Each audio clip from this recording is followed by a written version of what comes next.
रेगिस्तान का खजाना और दो दोस्त कहानी। अहमद और जैद दोस्त थे। दोनों ही साहसी और जिज्ञासु स्वभाव के। वे बचपन से ही एक दूसरे के साथ खूब सारे खेल खेलते थे और रोमांचक कहानियां पढ़ते थे। एक दिन वे अपनी दादी के घर गए, जो एक पुराने किले के पास रहती थी। दादी ने उन्हें एक पुरानी किताब दिखाई, जिसमें रेगिस्तान में छिपे हुए खजाने के बारे में लिखा था।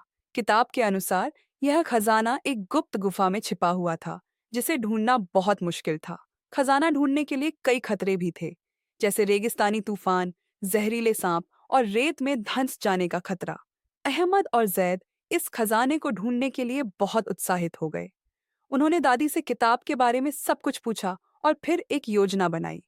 उन्होंने अपनी यात्रा के लिए जरूरी सामान जैसे पानी, खाना, कंपास और एक नक्शा तैयार किया। अगले दिन वे दोनों रेगिस्तान की ओर निकल पड़े। रास्ते में उन्हें कई मुश्किलों का सामना करना पड़ा। उन्हें रेगिस्तानी तूफान से बचना पड़ा, जहरीली सूखी दाता माता जहरीले सांपों से लड़ना पड़ा और रेत में धंसने से बचे।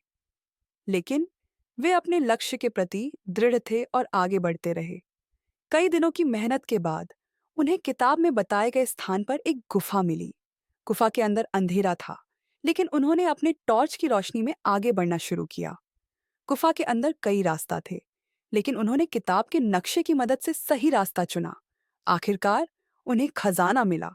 यह एक बड़ा सा संदूक था, जो सोने और चांदी के सिक्कों से भरा हुआ था। अहमद और जैद बहुत खुश हुए। उन्होंने सोचा कि अब वे बहुत अमीर हो जाएंगे। लेकिन जब वे संदूक लेकर वापस जा रहे थे, तो उन्हें एक बड़ा सा सांप दिखाई दिया। सांप ने संदूक छीनने की कोशिश की, लेकिन अहमद और जैद ने मिलकर सांप को भगा दिया। घर वापस आकर उन्होंने दादी को खजाना दिखाया। दादी ने उन्हें समझाया कि खजाना पाना अच्छी बात है, लेकिन इससे ज्यादा जरूरी है दोस्ती और साहस। उन्होंने खजाने का कुछ हिस्सा गरीबों को देने का फैसला किया। अहमद और जैद ने अपनी इस यात्रा से बहुत कुछ सीखा।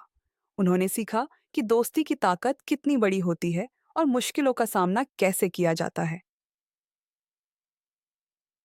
यह कहानी आपको कैसी लगी?